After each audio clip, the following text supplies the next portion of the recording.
Hey, good morning, everybody. Morning. Marnie. Good morning. I am Cheryl Strathman, and this is a Public Health Committee meeting. And I would like to start out by saying today in history, Wilbur Scoville was the chemist who created the Scoville scale, which is to measure the hotness of chili peppers. There you go. In honor of Ken Shepro, I'm sharing that with you this morning. So also the Postal Service began on this day in 1673. And in a Super Bowl TV commercial in 1984, they introduced the Mac computer. That's how important this day was in history for all you geeks in the crowd. So good morning, welcome, and would you please call the roll? Arroyo, We're here. Doobie, here. Hennessis, Hennessis here. Carver, Carver's here. Young, Here. Sanchez, Strathman. Strathman here. And I have a remote request for Mr. Tarver and I think Mr. Sanchez. So moved. Arroyo, so moved. So is any objections to him? No objections. Okay. Okay. Good morning, Mr. Tarver. And hopefully good morning, Mr. Sanchez, when you're able to get on. Okay, I'd like to ask for approval of the minutes of December 17th, 2024. David Young moves for unanimous consent. Thank you, David. Okay, and moving on to public comment. Do we have any? I'll get it. Thank you, David.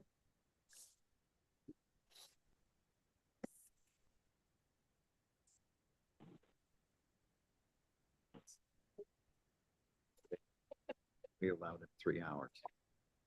Thanks. Oh, well, look who's at the top of the list. Don't say David Young. I want to stay.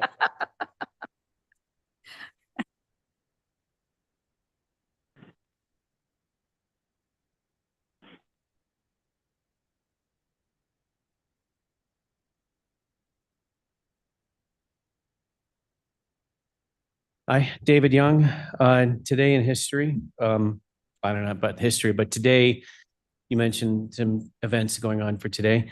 Today, January 22nd, is the National Day for the Protection of Unborn Children. So I'm going to take 10 seconds to just pause there.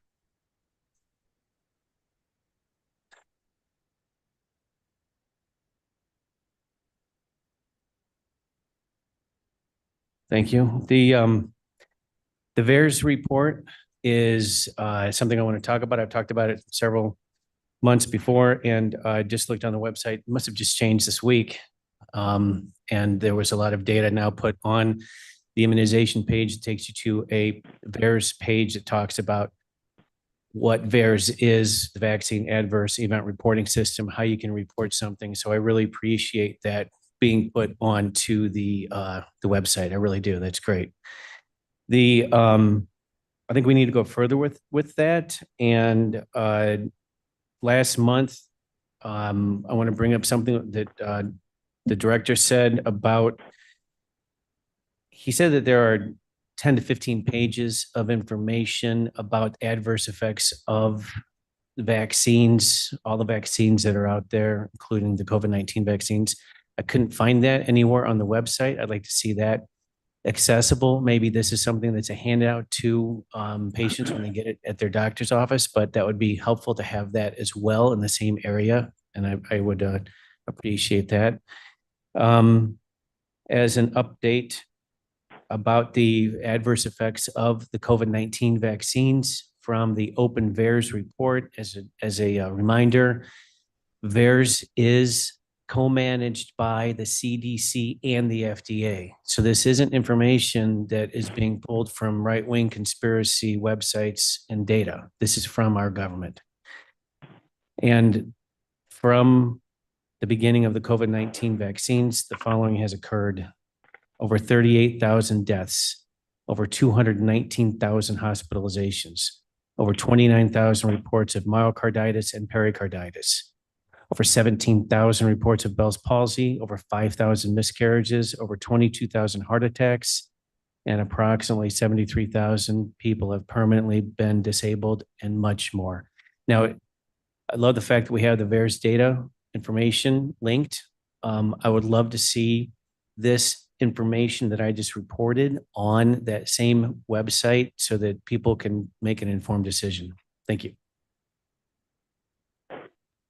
Okay, next we have Jean Meyer. Morning, Jean. Morning.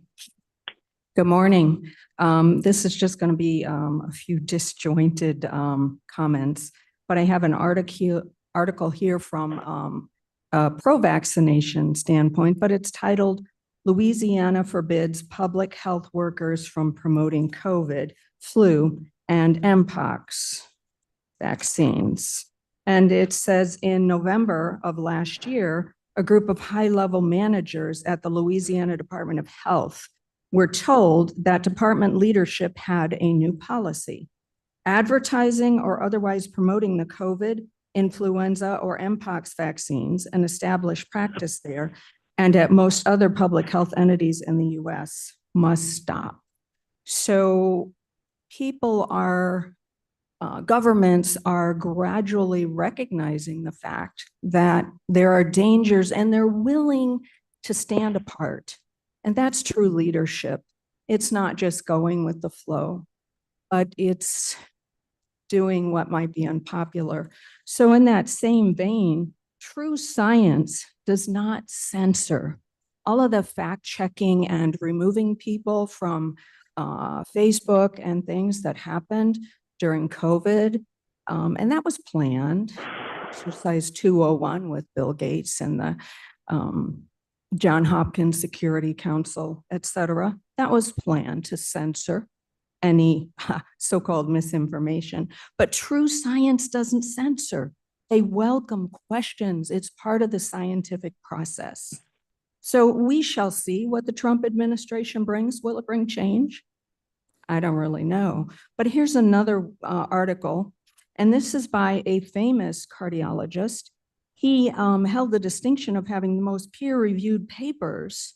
I think it might have been in the world, but for sure in the US at the time of COVID. And he has had to fight to keep his medical license because he saw so many cases of myocarditis and pericarditis after the vax. He saw clotting disease, blood clots that cause stroke and heart attack and other kinds of things that would not resolve with the traditional therapy. There was something different about these clots after the vaccine. So they tried to take his license. But here's an article, and this is actually from April of the past year. But could avian H5N1 influenza be disease X for the biopharmaceutical complex?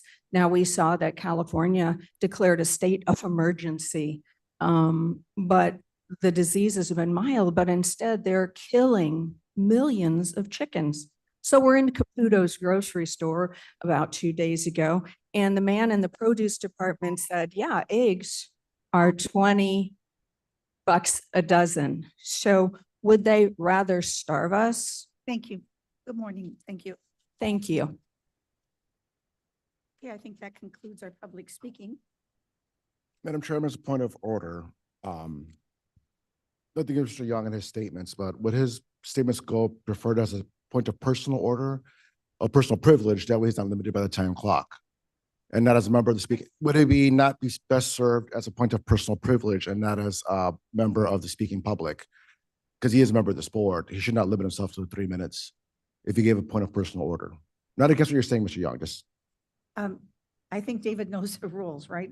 He has the option to go up there and speak 3 That's, minutes. is that an option in this board, or you can take a personal privilege and talk for up to 10 minutes if you want? I'm just curious. That's for my knowledge.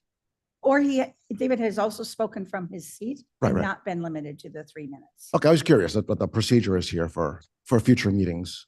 Yeah, David Young, as a public speaking, to my knowledge, and I've read the Roberts Rules of Order, if you're going to act as a public speaker, you need to sign up as a public speaker and speak at the podium as a public speaker. Now, when And I would look at you, but then I wouldn't be able to speak into the microphone, so I'm sorry that. No, I'm it's not fine, it's looking at you. So the, Just the chair. so when I do speak here from my microphone as a board member, and if we are going to talk about like on this resolution authorizing the number of procurement cards, when that, per the Roberts Rules of Order, when that resolution, there's a motion for this to move this forward and then seconded. After that, there is debate that occurs. At that time, each member of the committee or the board can speak for 10 minutes twice per the Roberts Rules of Order about that particular topic on the agenda. The public comment is completely different, and per our Kane County rules, each person is only allowed to speak for 3 minutes on the topic of the agenda or off the topic of the agenda. Thank you, David. Thank you. I'm coming from 10 years of a different board and I'm just, I'm just trying to get Oh, that's good. the flow here. To ask. No, thank you. No, thank you, Mr. Young. Just curious at all. So which side of the microphone I stand on?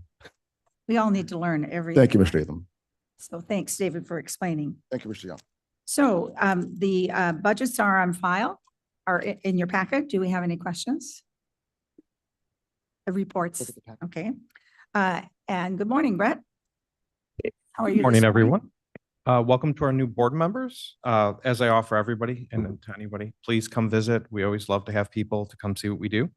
All my reports are on file. The only update I have this month is our backup generator was set in place this week, so it's very exciting news. We're now working with Nicor to get the gas line changed, and then the changeover with Geneva Electric will be completed. So we're very excited that we're getting much closer, and now that it's in place, we're excited about that. That's all I had this month. I'm open for any questions if anybody has anything for me. I have a question. I always read your reports because they're just so fascinating. And your fiscal year, like everybody else, starts in December? Yes, the fiscal year starts in December, but the tag year starts in January because that's more state dependent how those work. Okay, But yes, we are still on the fiscal calendar like everybody else in this county. okay, thank you, thank you. And yes, I was remiss in not introducing our new committee members, Mr. Ted Pennis and Mr. Alex Arroyo. So welcome to Public Health, and Good to be here. we're happy to have you. Thank you for being here.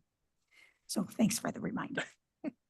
Okay, and you do have a resolution this morning? Yes, this is our yearly procurement resolution that we're always asked to put through, more housekeeping, no changes to the credit card, no changes to our limits. And we do only have the single credit card for the whole entire facility. It's not a personal card or anything like that. So can I have a motion and a second, if possible, to possibly moves. discuss and pass? Okay, Juby moves, Second. David Young seconds. Okay, any comments or questions? Yes, John? Yes, not on the committee, but something we noticed the other day. Just watch the card usage very carefully. I can't remember that. Oh, it was transportation. Yeah, had their card used hundreds and hundreds and hundreds of times for fraudulent purposes. So Chase, and I'm assuming yours is through Chase too, they're supposed to let you know about that, but you might want to check on it because somebody's cracked the egg and they may want to come after your card too. No, greatly appreciated. And that's one of the benefits of only having the single credit card is we monitor it throughout the week. So we're on top of every single purchase we do. But thank you. That's scary to know. Do other staff members are allowed to use your? Yes, we have a sign out. So it's the single card because it's used for all of our spay neuters, for that animal hospital, for different purchases, for different things. So yes, it is signed out and controlled in that manner. So it's always locked up. Thanks for that warning though, John. Yes. Thank you. Ms. Juby? Look for $50 charges. Because $50 don't have to be authorized. So all of the charges were 50 or under. Thank you. So they snuck in? Okay, well, that's good to know. If it had been a lot, they would have been notified, but because it's under 50, it can go before the bank finally goes, oh, wait a minute, they have $150 charges. Yeah. So if you can monitor, as soon as you get a $50 charge, call the bank. Yeah. Interesting. Thank you. It's good to know. Ms. Juby, Yes. is there a pattern of this? Um, I'm just new to me, so. Not that this is something new that came up in transportation, Okay. but they were all under 50. We've had cloning before, we've had things like that before, but this was the first time in 2 years I have seen where it's been lots of them, and it's all been under the 50. And as someone who worked retail, you know, you generally don't authorize under 50. So, Thank you. yeah. Thank you. They were, Roth here, they were notified over the weekend. It started over the weekend. You know, and they just keep doing it until the card gets shuts off. So it didn't get shut off till Monday. So it's, what do you say, thousands of dollars. Wow. They got $50 a crack. Somebody had fun. Okay, that's good to know. Good information. Okay, so we need to, we have no more discussion about this, so let's take the roll call on this motion. Arroyo, Yes. Juby, Yes. BI. Genesis, Genesis, yes. Tarver, Carver, yes. Young, Yes. Strathman.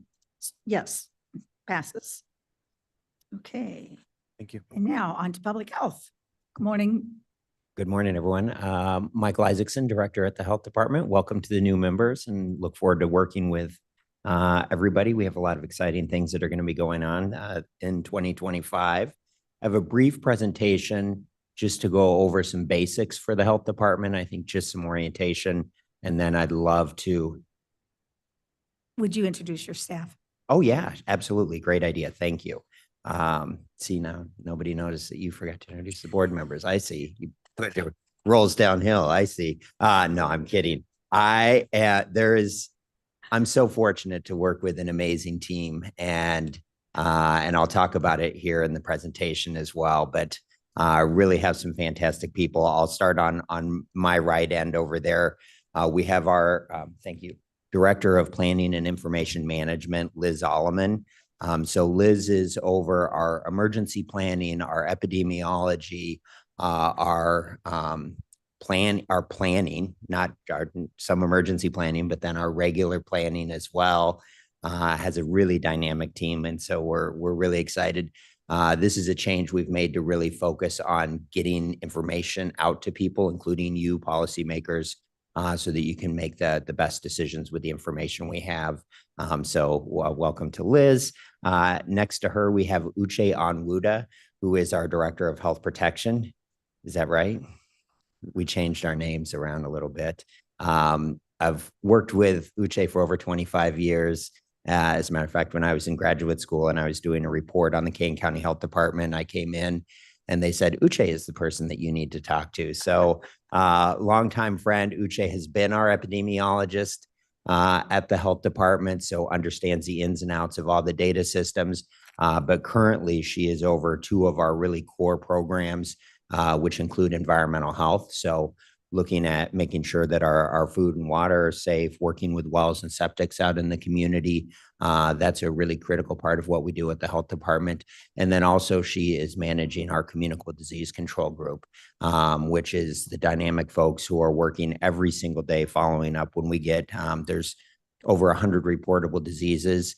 And when somebody is notified that they may have a specific disease that could be a threat to the public, Uche's team is reaching out and making sure that people are getting access to the proper medications, that we're notifying people who may have had contact so we can stop the spread of those diseases. So really fantastic work there. And I'll skip over Mr. Gripe, and we have our Director of Community Health, Ms. Kim Peterson. So Kim's been at the health department for about 6 years now. So got a little intro before COVID started. But one of the big areas that Kim is leading is our growth in behavioral health. So on her team, we're looking at substance use, we're looking at mental health. She's managing the ARPA funding that this board made available to the health department to expand those services. We also have a early childcare mental health consultant program where we're actually working regionally to get folks out into the community where they can provide services to folks. This is a really dynamic team. We also have smoking prevention. So we have a tobacco program, but vaping, of course, is one of the big things that we're really focused on right now. And I'm just going to, early childhood is if you're around a lot, you'll hear me say that I think, for every dollar that we invest in public health, I think investing in early childhood and supporting our families is the most critical thing.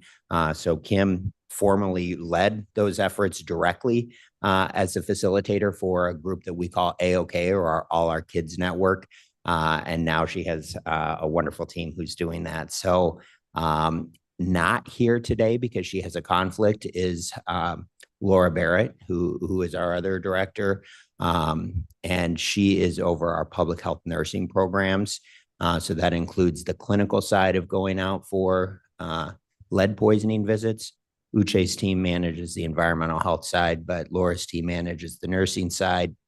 We have a high-risk infant program where we work if people have genetic issues or things like that may come in, or substance use during pregnancy. We have nurses who will contact families and offer support to them. We have our own home visiting program that I'll talk about in a few minutes. That's Kane Cares, that this board has strongly supported for over 20 years, where we go out and do home visits. And again, home visits, just like focusing on early childhood is one of the best things we can do. Home visiting is one of the most effective in terms of return on investment. You provide that support to a family when the child is young. Really, you're supporting the mother, the father. That we see decreased rates of incarceration 15 years down the road. That support at the beginning really pays a big piece. And that's just one metric. There's a lot of other positive things that come from that. What else do we have? We have lead poisoning. We have nurse home visiting. We also coordinate the home visiting programs. We're centralized intake for all of the home visiting programs, even the ones that are managed by other programs around the community. And our TB program. Which one? Oh, and yeah, immunizations. Thank you. So we do childhood immunizations at our clinics as well. So I'll share a little bit of this, but yes, this is the team that makes it all happen. And then we have just under 100 wonderful people behind all of us who are doing the work. So really a fantastic team. Thank you. Thank you.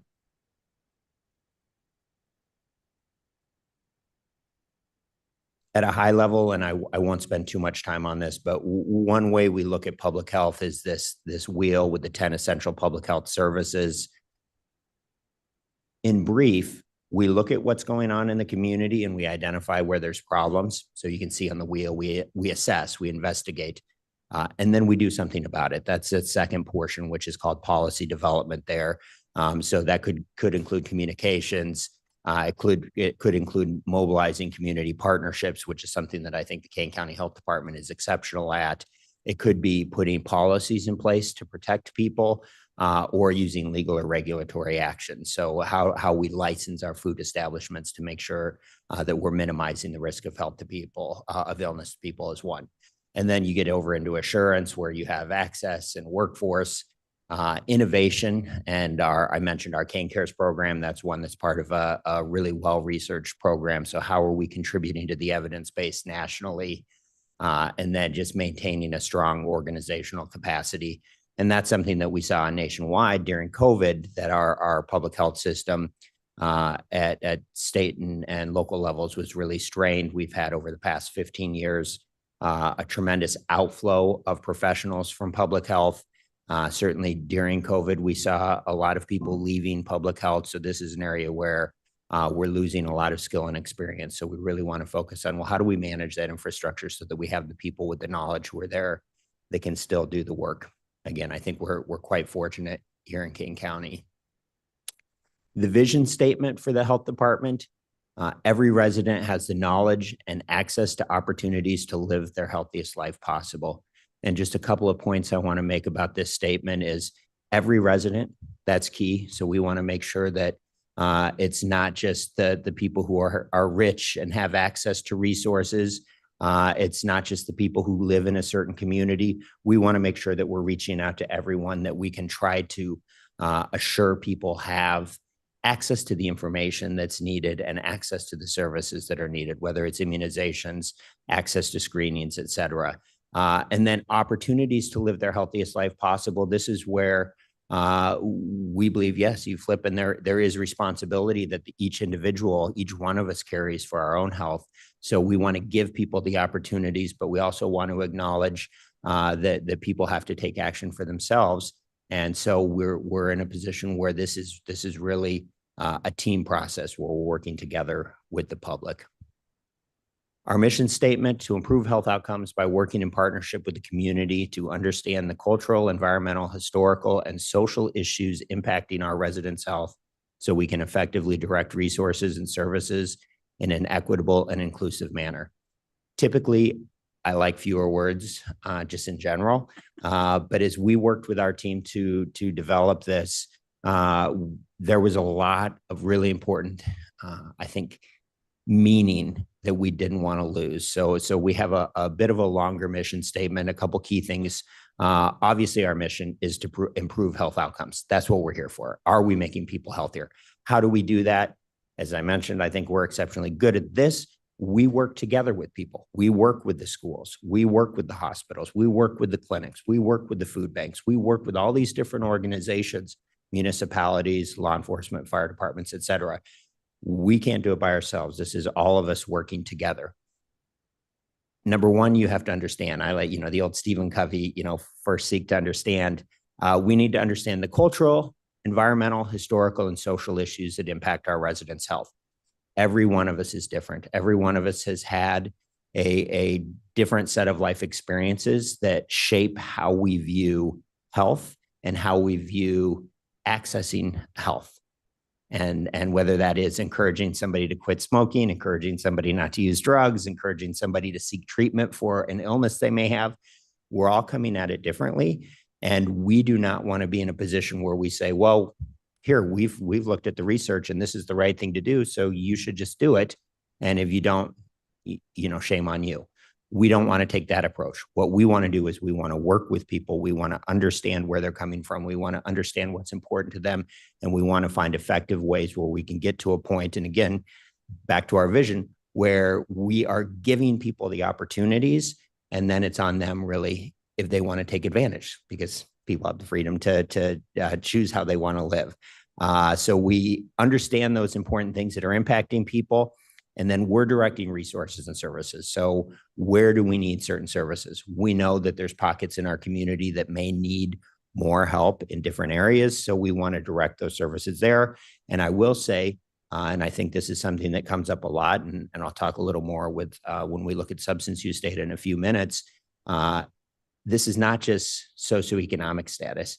We have mental health issues and substance use issues across our community, every zip code, every socioeconomic status, everywhere. So we want to be looking at the data and say, who's being impacted by that? Just for time, because I really do like less words, I did cut out the community health assessment portion of this, but in a future month, we'll go back and review that so you can see the data that we have compiled. And then for the new members, I'd love to sit down and meet with you, and we can meet with the staff and talk about not only what are the things we're hoping to do, but also I like to hear directly from people what's happening in your district.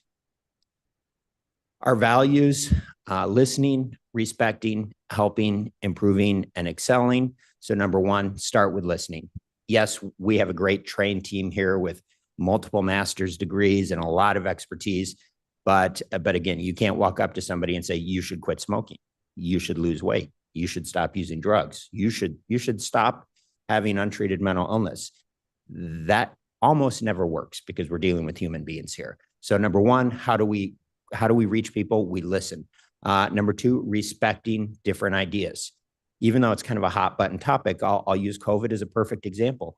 We have folks who were more or less interested in different interventions we did. It's important for us to work with people to find out why. Why is it that people are against masks or supportive of masks? Why is it that people have concerns about vaccine or don't have concerns about vaccine? We need to engage in those conversations and really dig in and find out what's happening so that, again, we're giving people the best information they have so that they can make decisions for themselves. Helping, this is one, it's a simple word, but it's important to me. Are we helping in this situation? If a municipality has an intervention that they're trying to do, can we help them with that? if a community college is working on something, trying to get opportunities for their students, can we help them with that? Very simple, but I think it's important. Improving, we make mistakes. I make mistakes all the time. We're trying to get better tomorrow, right? So that's something that we try to build in our culture is it's okay to make mistakes. It's okay to go out there and try new things. But we want to be looking at the data. We want to be looking at our program information and constantly be getting better each and every day. And then finally excelling. And we have a lot of examples of this.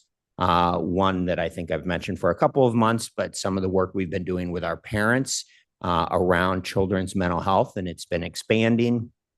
We have just received a new grant from the Illinois Children's Healthcare Foundation that this board has approved, $150,000 for us to really launch this program.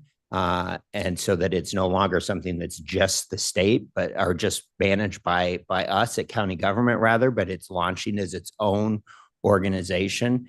That's something under Director Peterson. And it's been really important to us to give voice to people in the community. This is a model. And we have just been invited. We have something called the County Health Rankings that comes out every year. University of Wisconsin does it. And I'm on the state team for that. And we are hosting a statewide forum. And we have one of our parents who's going to be on the panel talking about this is how you engage the community in doing local work. And it's so exciting. And I think, Mr. Roy, you've probably seen our parents at the school board meetings that they do a fantastic job of advocating for folks.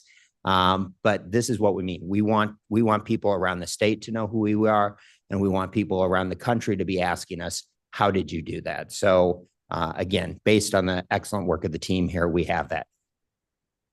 Yeah, Madam Chair, thank you. Yes. Question on the. John what- Gripe is speaking. Yes, sorry, John Gray. What Kim's going to be running, you said it's not with the county or it's. Yeah. And so we have, for the past 10 years or so, we've put a lot of emphasis on engaging and trying to really empower community voice. So we started working with an organization called Kofi that does community organizing, and we started bringing parents into our early childhood work. Then we received funding to launch our children's mental health initiative, where we were actually able to invest and where we were able to stipend parents to come and participate in some of these meetings. And this has been a long-standing thing for community involvement, where we'll have a meeting like this and somebody will come and will say, well, we're all being paid to be here, but we always expect the parents to show up and share their information, but they have childcare, they're working third shift, they're doing all these things. So with this grant, we were able to, one, provide some stipends so that we could make it more accessible to people. And number two, we were able to provide more training to people to increase their capacity. So that's something that we've been putting resources in. Now with this new grant, it's going to be launching it to be a family-run organization that will be its own organization. And that I think, and we'll talk about it with the opioid program too, we want to be a catalyst and an incubator. My vision of a perfect world isn't where you live in a community where the government has 500 programs. Ideally, if you live in a really great community, you make sure there's safety nets in place, but you have put things in place so that you don't need 500 programs, so that you are supporting people to have jobs and to be able to do those things. So we're taking this from being supported by the health department, launching it on its own, so it'll be supported by itself. Okay. Thank you, John Gripe again. Just in follow-up. So is that new organization using county employees like Ms. Peterson or? No, and we're actually at the start. The grant just started January 1st, December 1st, January 1st. So we're at the beginning of the process of them launching. So they haven't launched yet, but it'll get support, but less monetary support moving forward. Okay, what- personnel support, will county employees be involved in this? In terms of training and things like that, yes. Maybe I think later we can come and give a presentation on it and actually bring the parents in. I think that would be really valuable. But you want to add something, Kim? Oh, yeah, I was just gonna say that the grant is 150,000 for a year. And so we'll be working with our current parents to help them through the legal process to establish their own organization. And then at the end of that grant period, they will be on their own. So I won't, no personnel will be helping after that grant period. The thought is they've been working this work for a while. And they're ready in that way. It's just kind of establishing themselves. Yep. Thank you. Oh, yes, Mr. Pandesis. Yes. Yeah, that sounds like a really great program, getting in at the local level, getting those issues resolved, preventative. And then also, I'm thinking about it from this perspective, hard to reach audiences. I was looking at your mission statement. We have this homeless encampment in Elgin. There's a lot of, alcoholism, drug abuse, but also communicable diseases. Is there been any outreach with that, the homeless organization in general? Absolutely. Yeah. And in our community health assessment, housing actually was identified as one of our top 3 priorities. So we are working directly and have provided some funding to the city of Elgin, working on the encampment in Elgin, where there's just been the fires recently. We also work very closely with Hesed House down in Aurora, but we have ongoing communication. And here through the county, we have a continuum of care through the Office of Community Reinvestment that allocates funding to help with housing. But to your point, we work very closely with these shelters, and where there are potential infectious diseases, that's something that our team gets involved. And we had weekly calls with the shelters, for example, during COVID to make sure we were managing that. And then we have partnerships with EMS where we've looked at different types of interventions where we can go out and even provide some basic wound care. That's not our staff doing it, but working to help with that. But that's me trying to generalize, very nuanced. In some cases, sending more people out to, hey, we're here to help, doesn't always help. So we work with the people who are working with those populations. And again, back to the values, how can we help? How can we contribute to this in a positive way? Is it something where we can provide funding or training or coordinate by bringing different people together? Housing and homelessness is a very complex issue.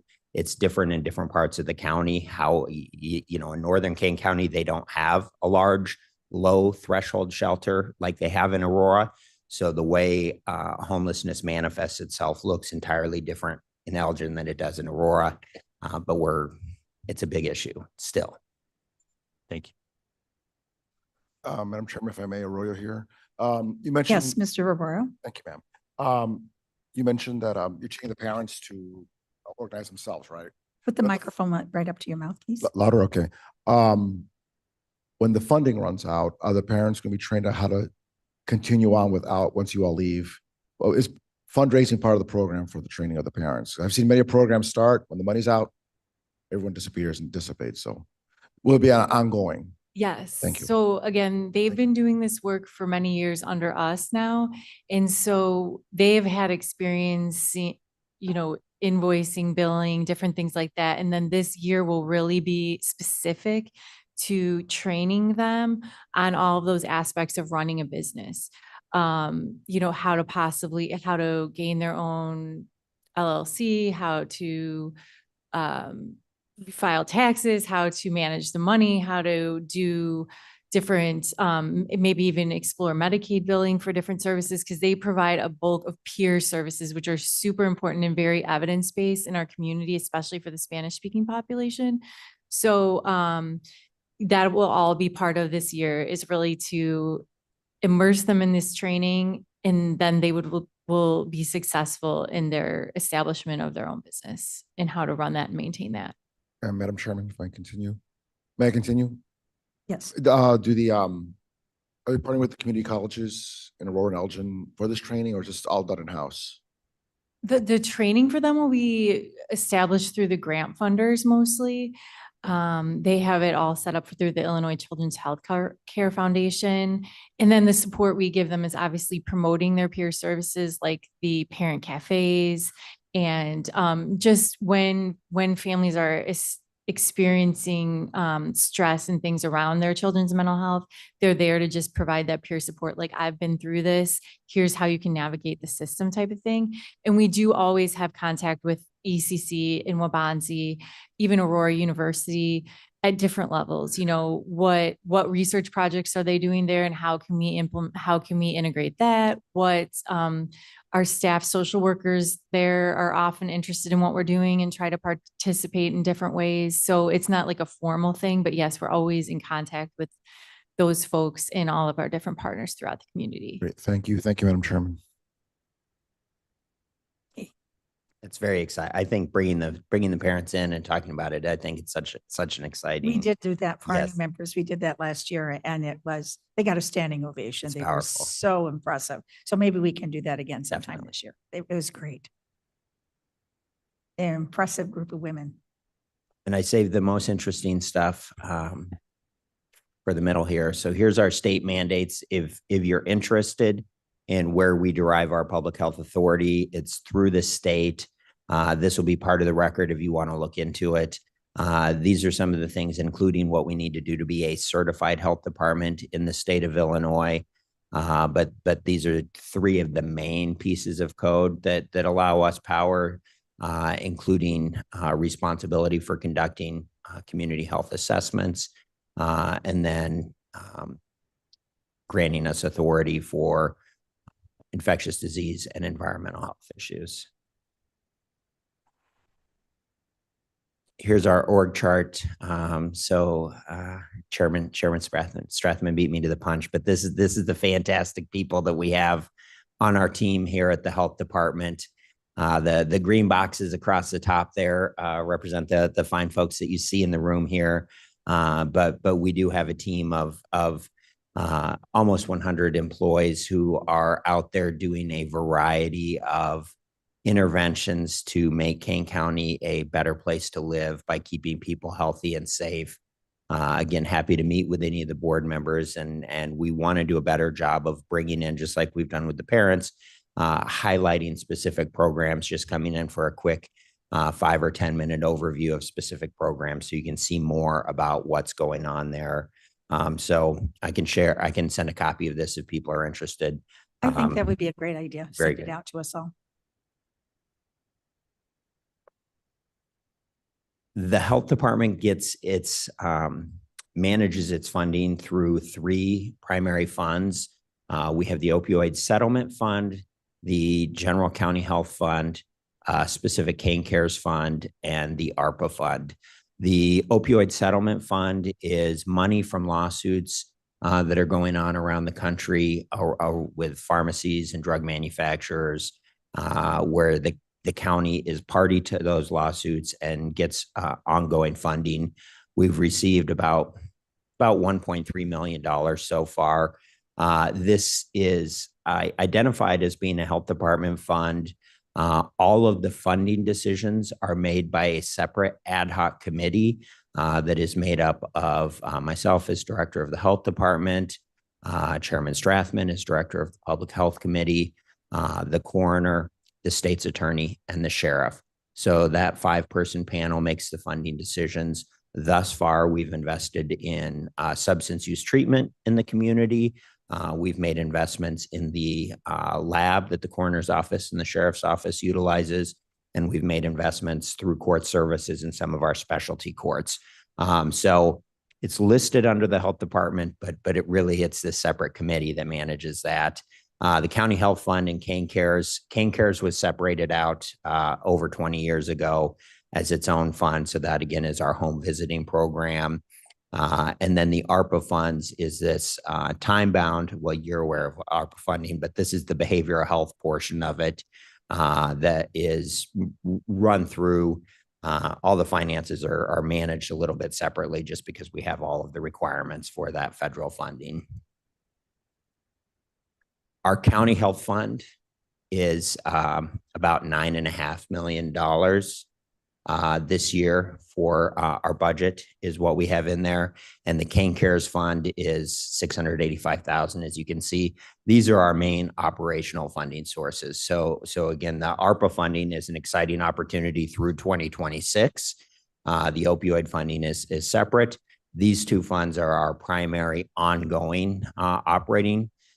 Just a couple things that I'll point out. The health department gets 0 funding from the general fund.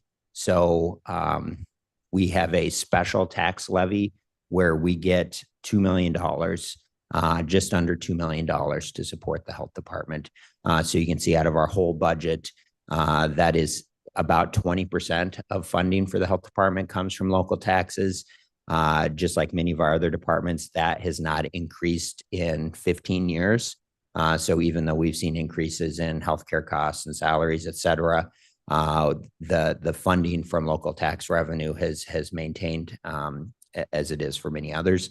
We're in a good financial position because we do present a balanced budget, so we don't overspend. When things get a little better with the general fund, I certainly will come and ask for an increase in that local levy when the timing is right, based on conversations with all of you, because we want to expand the services that we offer to the public. Right now probably isn't the time for that as we're shoring up the general fund, but we are self-sufficient. We manage ourselves. We work very hard to go out and get grants and bring in outside funding. When project funding ends, programs end. So again, we're not coming to the board and saying we need this money to keep this going. We try to take care of that ourselves. You can see over 40% of the revenue in the 2025 budget is derived from grants that we've been able to secure. And this is probably now we've actually received more grants since we put our budget together. So over an 8% increase in grant funding that we've been able to secure. And in some of these areas, such as behavioral health, we're looking at investing so that we can build a solid case so that we can find sustainable ways to keep those services going in the community. So that's really our model for these things.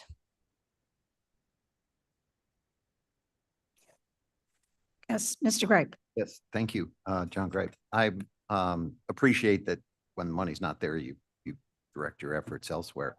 But if I'm reading the charts, the expense financials correctly, about 80% of expenses for the department, that doesn't mean project by project, are personnel services, salaries and wages. So if you have a fairly substantial program that isn't funded anymore, and 80% or so of the expenses on that are people, how do you address the fact that you perceptibly have too many people, at least maybe one people too many? Yeah, no, I think that's a good question. And that's where we have to have the hard conversations, that if we don't have funding to support it, we would have to eliminate positions. We have been actively growing our revenue from outside sources, both state, federal, and private foundation funding to be able to support people. So we have not in recent years had to lay people off. Some of you, I don't know, about 15 years ago, we laid off half our staff. And so we still have about 30 employees fewer than we had in 2009. So that is something we will right size when we need to, program by program. But fortunately, because the team does such a great job with all the work, we make a compelling case to funders to provide more funding to us so that we're usually not in that situation. Okay. We will have a resolution in a moment, and we had a typo on it last time, but I thought it was just a nice opportunity to provide a little bit of additional data. And thank you to Director Alleman and specifically one of our epidemiologists, Joe Walsh, who did a great job pulling some information together. So I just want to quickly go over some of what we're seeing in the community around overdoses. So what you'll see here is all drug and opioid overdose emergency department encounters over the last 6 years. So as we briefly talked about last month, we are, and this mirrors what's happening nationally, we are starting to see a decrease.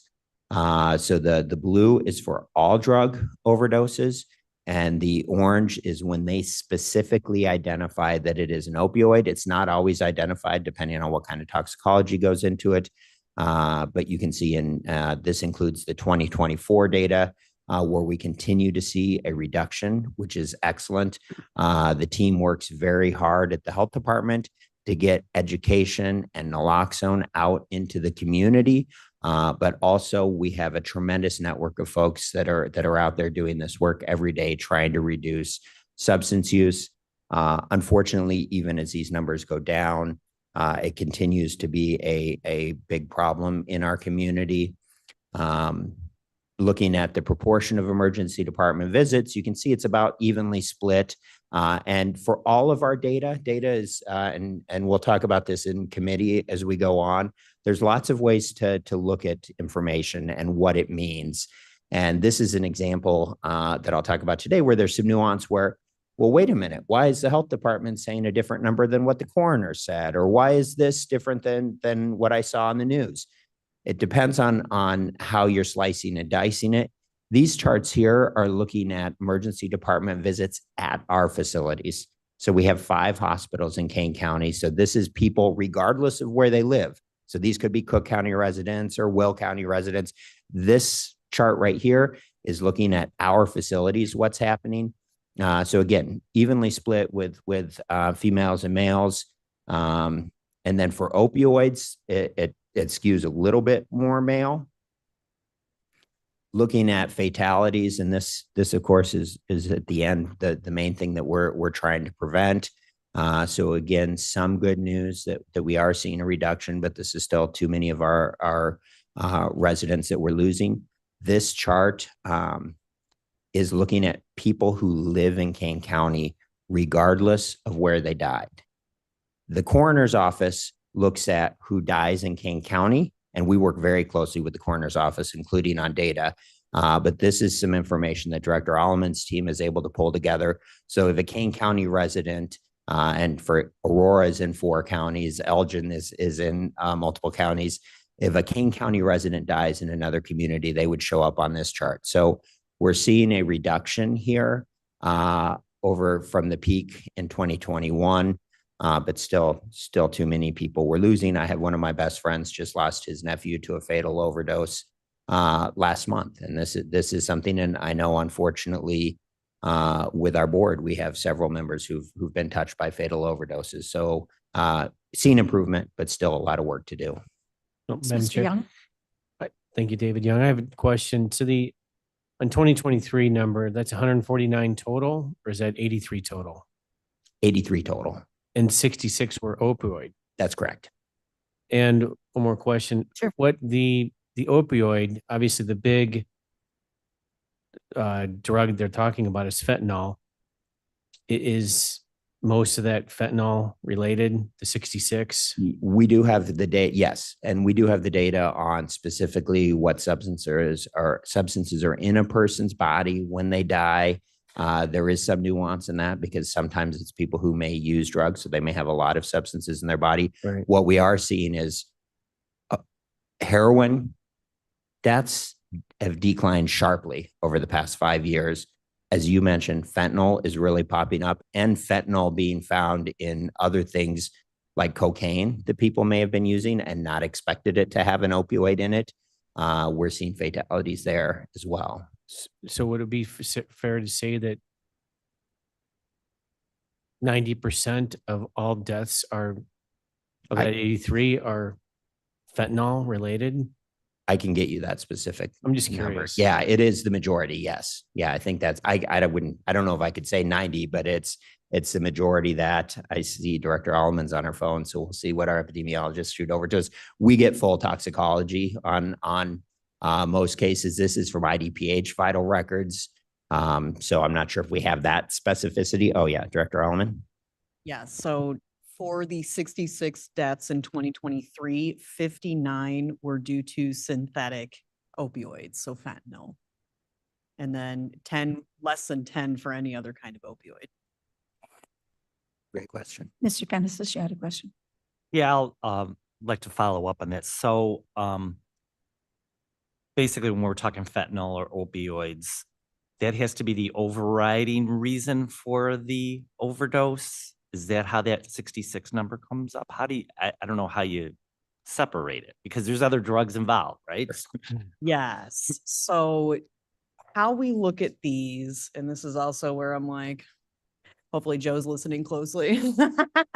So how we look at these is that if the overdose is caused by the specific drug, so there's multi-drug toxicity, but if the direct underlying cause of death was due to an opioid, when they're looking at the tox screening, then that if they see multiple drugs, it will show up, but we are only looking at the direct underlying cause of death.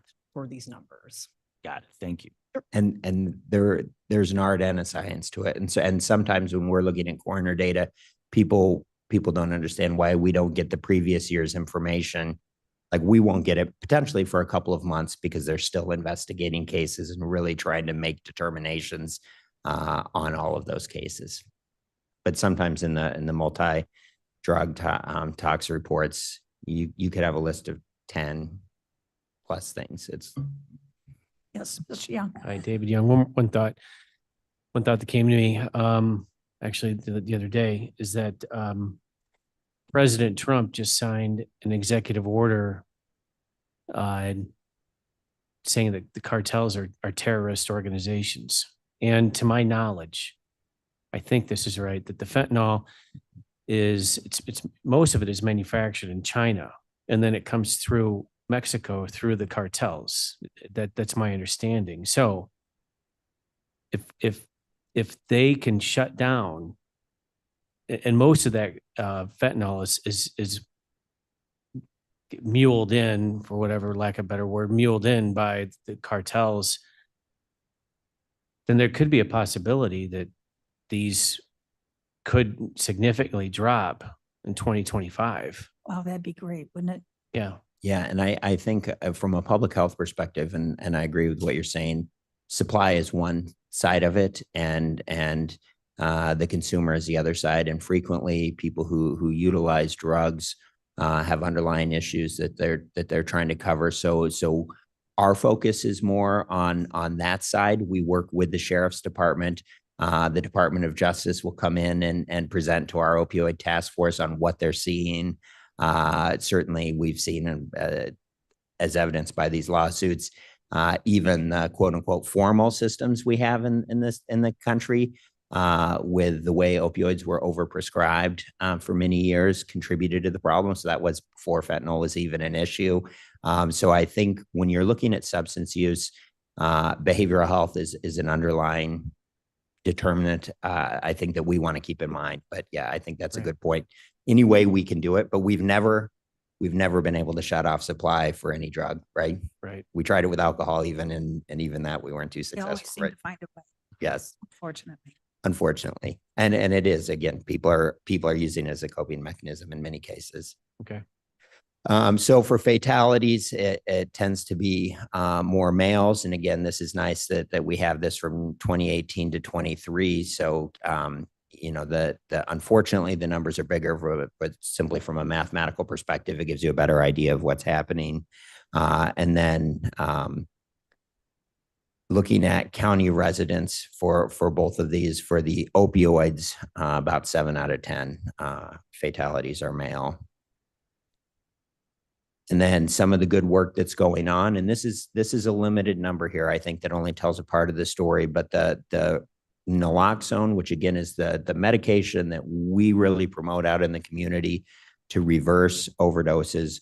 Our team's out there training and distributing. Actually, the next slide, I'll show some of the naloxone we've distributed, but this is who fills out the form and reports it to us. So there's a lot more reversals that are going on. But at the very minimum, this is a small reflection on the lives saved by the great work that not only that the team at the health department does, but also police departments, fire departments, substance use organizations, social service providers. If you've been on this board, you know you've approved us to get naloxone into the libraries, to get it into hospital emergency departments. So we're trying to get it out there and get people trained, because it really can save people. Unfortunately, in this role, I work with a lot of I work with a lot of people who've lost family members to overdoses. And when we talk about whether or not we should invest in this, you know, when somebody says, and actually we have a gentleman who lost his son who's come and presented here in March. You know, if my son could have been saved with something as simple as this medication, if it had been available, it's worth it, right? So here you see hundreds and hundreds of people who've been saved over the last several years. I have a couple of questions. Do you keep track of the difference of the age of women and men who are fatality? How does that stack up? I can bring that information later. It skews a little bit older than people may expect. So typically it's, this is off the top of my head, but I think it's around 37 or 42 Is it the same for the men and women, or is there a difference? it's close. Okay. It's close. Okay. And one more question. Do you think the 24 numbers have gone down because less is reported, as you're getting it out there in the public more? Potentially, we've gone to, That'd be we've nice tried to to think. make it simpler for people. But also in a way, the more successful we are in getting it out there, the less people are likely to say, oh, let me go to the app or let me turn in the form, right? That's secondary. This is great and we love data.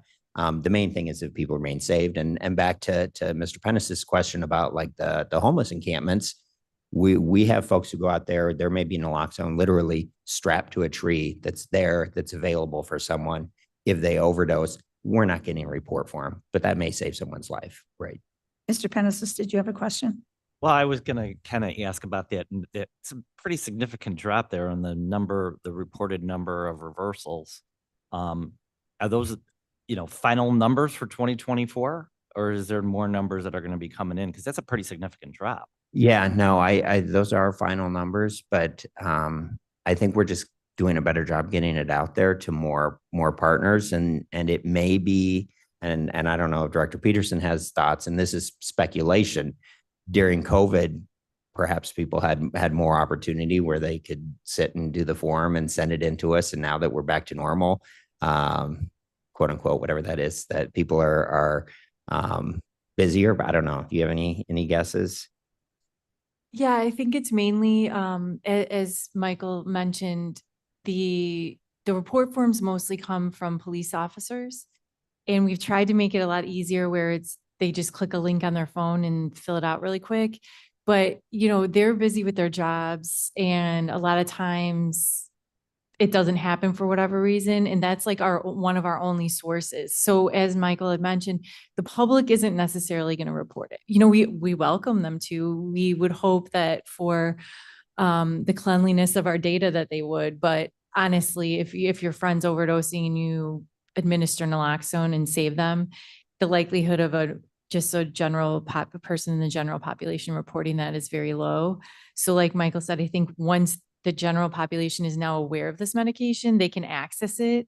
And so they don't need to call the police necessarily right away or, have that involvement when they do a reversal, if that makes sense. So I think it's Certainly more like does that. make sense. Yeah. Yeah. Mhm. I think this is a good time to point out too, that numbers are really just that, numbers. They have to be interpreted, and we have to put a lot more information, historical knowledge and experience of our staff together to interpret them correctly. And even with that, there's some room for misinterpretation. Yeah, they tell So- part of the story, certainly. And it does reflect the dramatic reduction in emergency room visits for ODs that we've seen over the past couple of years too. So hopefully there's literally just less people who are overdosing that need naloxone. And for our new board members, if you would like to have some Narcan, which is the what's the brand name? That's what I'm looking for. We can have, you can get some from us. And so you can have it in your car. Some of us have it, and I've given it out to my grandkids, and, they're in target rich environments in college. So if you would like some, just let us know. So, okay. And I think our last slide here just shows the number of individuals that we train to administer naloxone. So you can see the team's been very busy out there in the community giving presentations and really making sure that people have the knowledge, not only access to the medication, which we get, just as a side note, we get it free from the state. This is paid for with settlement funds from the state pot of money that they purchase naloxone and make it available free to us to be able to provide in the community. So there's no cost to the county for the actual purchase of this medication. But the team is very active out there and training folks. And I promise in future months, I will not talk so much. So thank you very much. This is just This a was high excellent. overview. Yeah. Excellent. Any questions or comments from the committee? Yes, well, not from the committee, but from Yeah, right. John. From Yes, somebody John. else. John Grape. I noticed the drop in that last slide. of the training. John, would you put the microphone right Yep, up? to your sorry. mouth, I please? noticed the drop in the training from 23 to 24, I guess it was. Why such a significant reduction? So I think it's mainly because we train with our partners. So, we go into the hospitals, we go into the schools and different things like that. So they've already been trained. And honestly, it's super easy. And we have QR codes linked to the videos to train you. It takes not very long because it's just, sprayed in the nose. So I think again, we've built up the awareness to a point locally, statewide, nationally, that most people are aware of this and know how to do it. So I believe that's the decrease in the amount of trainings.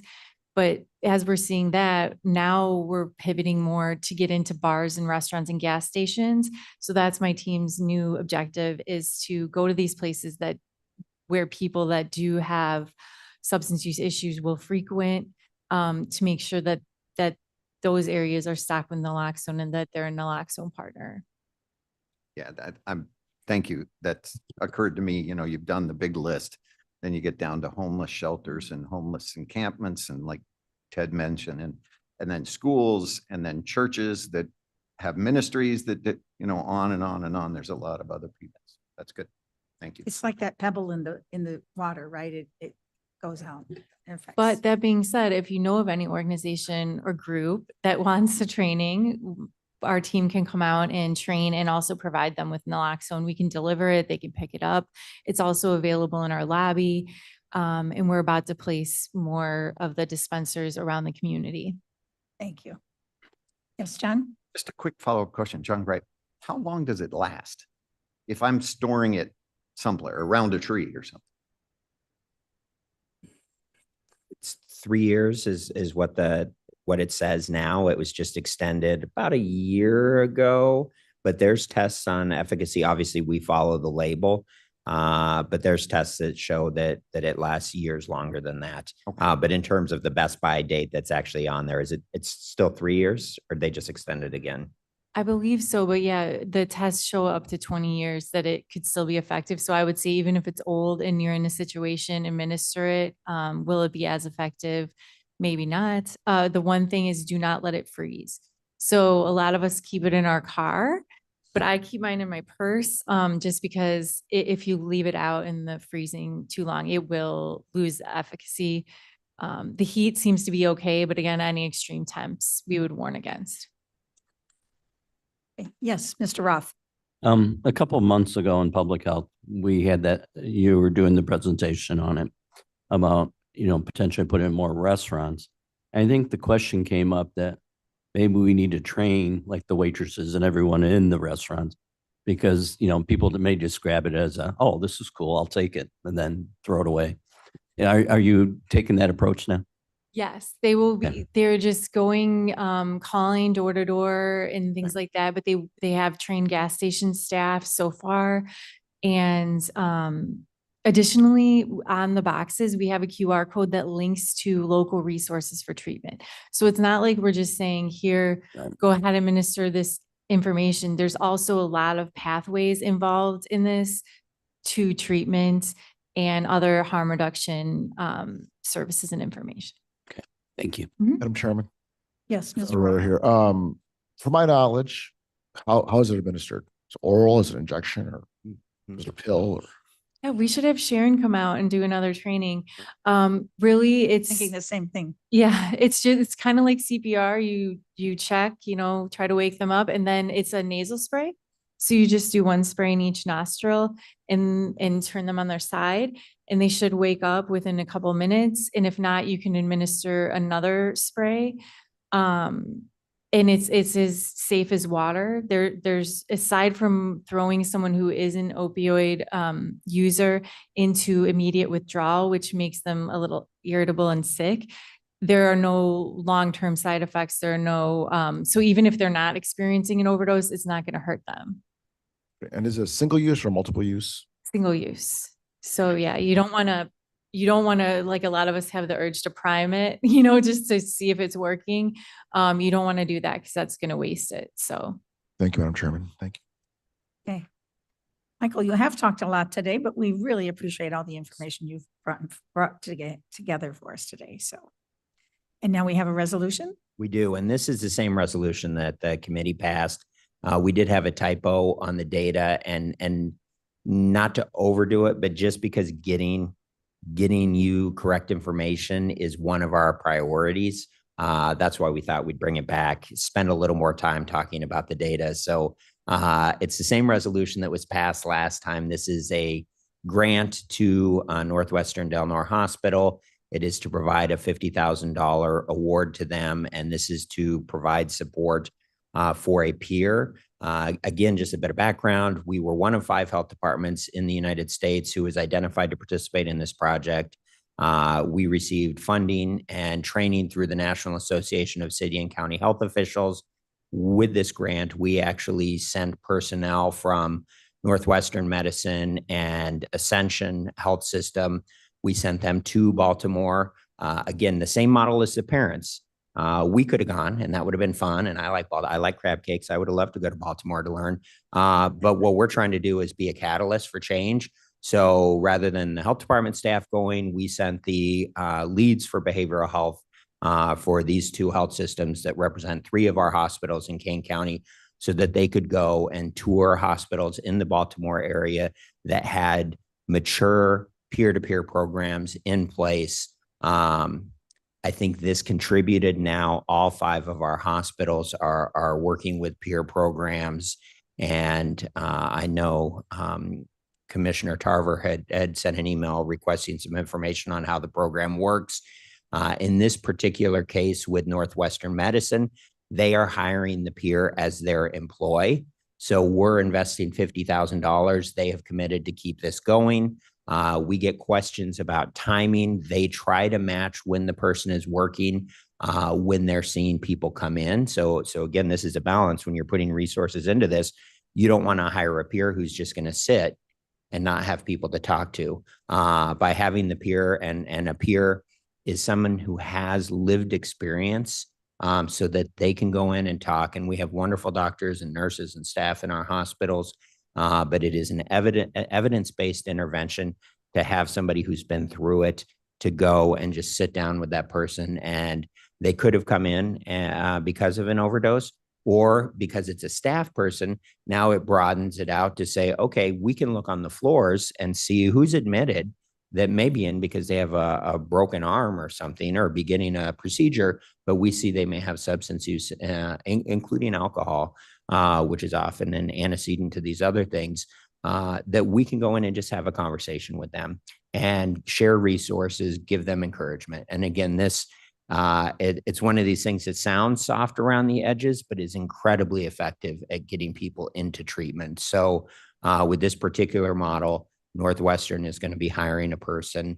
And then they, with our $50,000 investment, then they're committed to maintaining it on into the future. And this is a person with some training in this. Yes. And I think I've mentioned before, we're fortunate that Elgin Community, there was a question about community colleges earlier. Elgin Community College actually has a program where they train peers. So we're fortunate in this area. I just want to give a shout out to ECC for that, that they are able to actually get people through a program with lived experience, and then they can prepare them to get a state certification in that. So I think that's an exciting reason. I'm a huge fan of community colleges, and I think that's something really positive that's happening in the community. Thank you. Mr. Tarver, did that answer your question? Madam Chair, it did. Thank you. And Michael, thank you for clarifying. And I was on the search committee too when Elgin Community College was bringing that to them. So I agree with you. Having that resource in the community is it's just wonderful.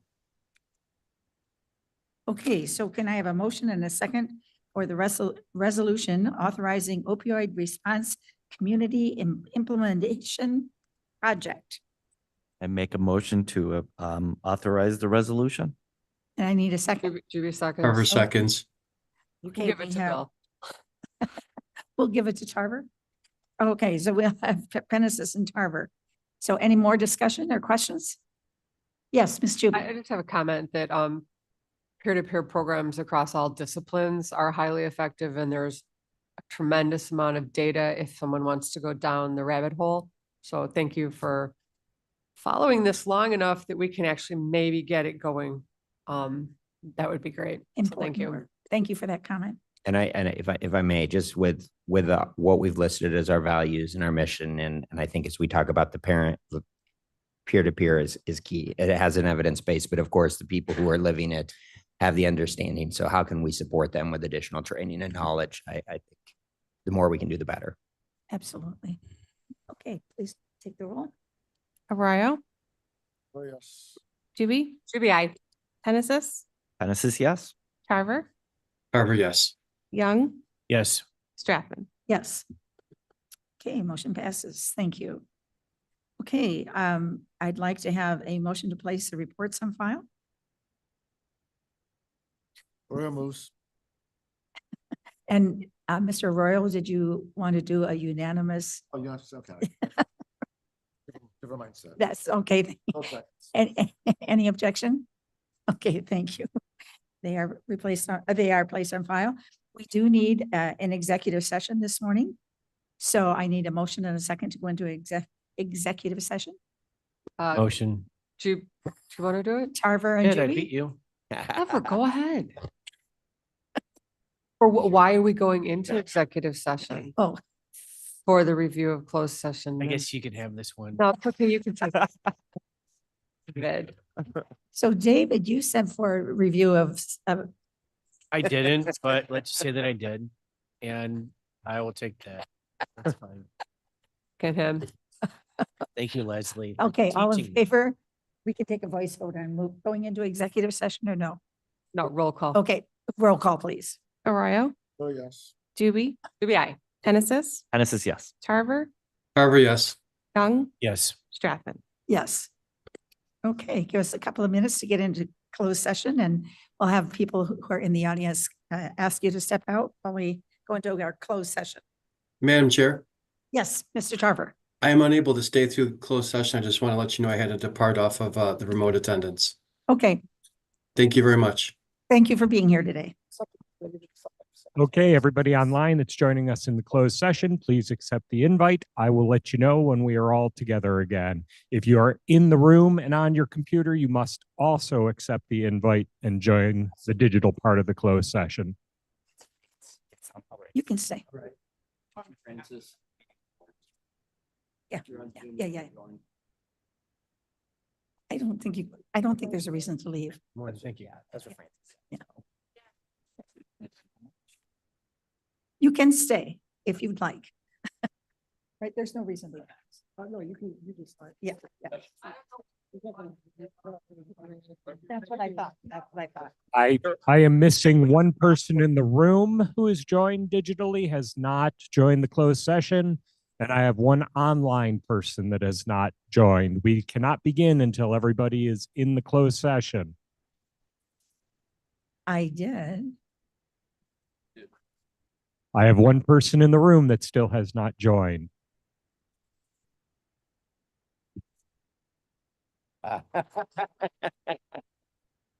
Ah. Cool.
Oh, they Well, we think, all you- know it they, think won't that be they one like you time. all of a sudden and that you might be friends. David, That's, don't we all know it won't be one time? no, it's just going to be forever. That's right.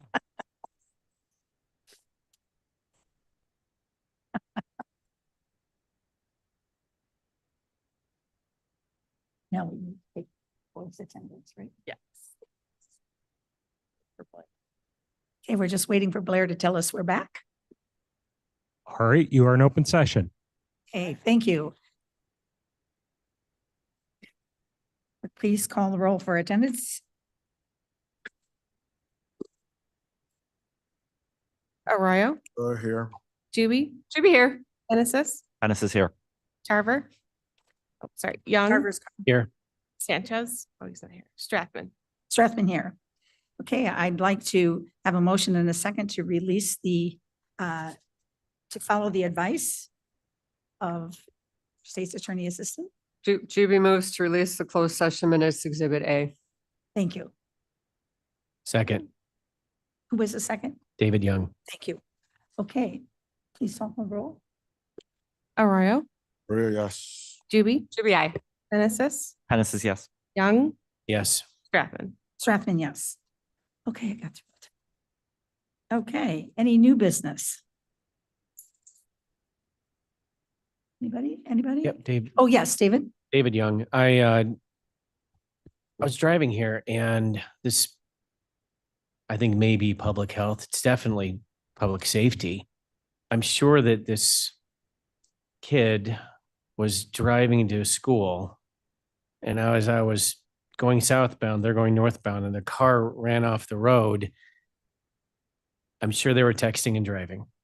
Okay. And then they hit the sign, they spun out, and, you know, I'm sure that, I mean, they're fine, but that their car is damaged and they had a really bad day. But, you know, do we do anything with that? You know, could we have some kind of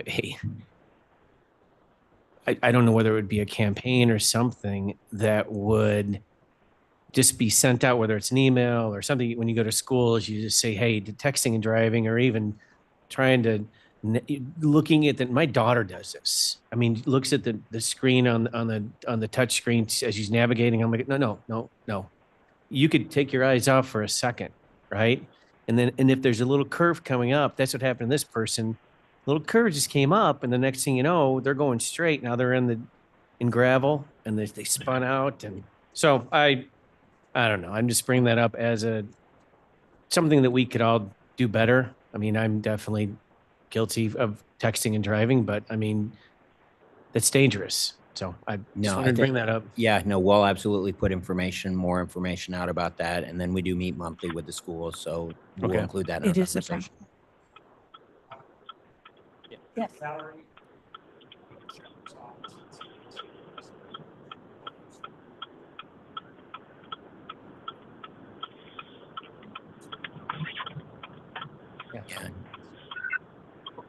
Yes. So Blair Peters, just for the That'd be your microphone, your is saying school the resource school. officer, Yeah. because Blair was not using his microphone.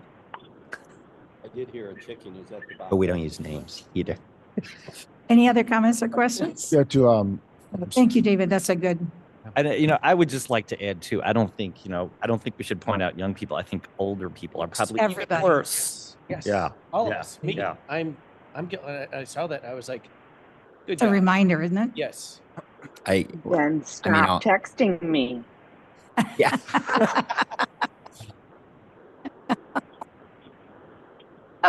Promise. Yes, Mr. Crook. John Gripe, segueing from distracted driving to animals for a quick second. Blair, I don't know if you could pull up page 40, but really, really quick. I noticed the total number of animals euthanized for 2024 was 9. And it shows that for fiscal year 25, which would be like a month and a half, there's also 9 animals euthanized, if I'm reading the report right. And I was curious why we've euthanized so many in a month and a half that we did for all of 2024. Sorry, it's the same fiscal period for 24 as the same fiscal period for 25. Their fiscal year So it- starts this. Yeah, so it's Yeah, I knew it December was 1st. December. Okay. So it'd be all of December. That's how many were euthanized for each Yeah. fiscal year. Okay. John, that was my question too this morning. That's why I Yeah. asked when his fiscal year started, because I noticed those numbers. Yeah, 12-1, but all right, thank you. Yeah. Okay. Any other comments or questions? If I may, Madam Chairman. Madam Chair, Bates, please. Yes, Ms. Bates. To add to the distracted driving, just plain dangerous driving. There's so much speeding in our neighborhoods. If we're going to work on texting, let's just talk about speeding as well. Yeah. When we get around to it.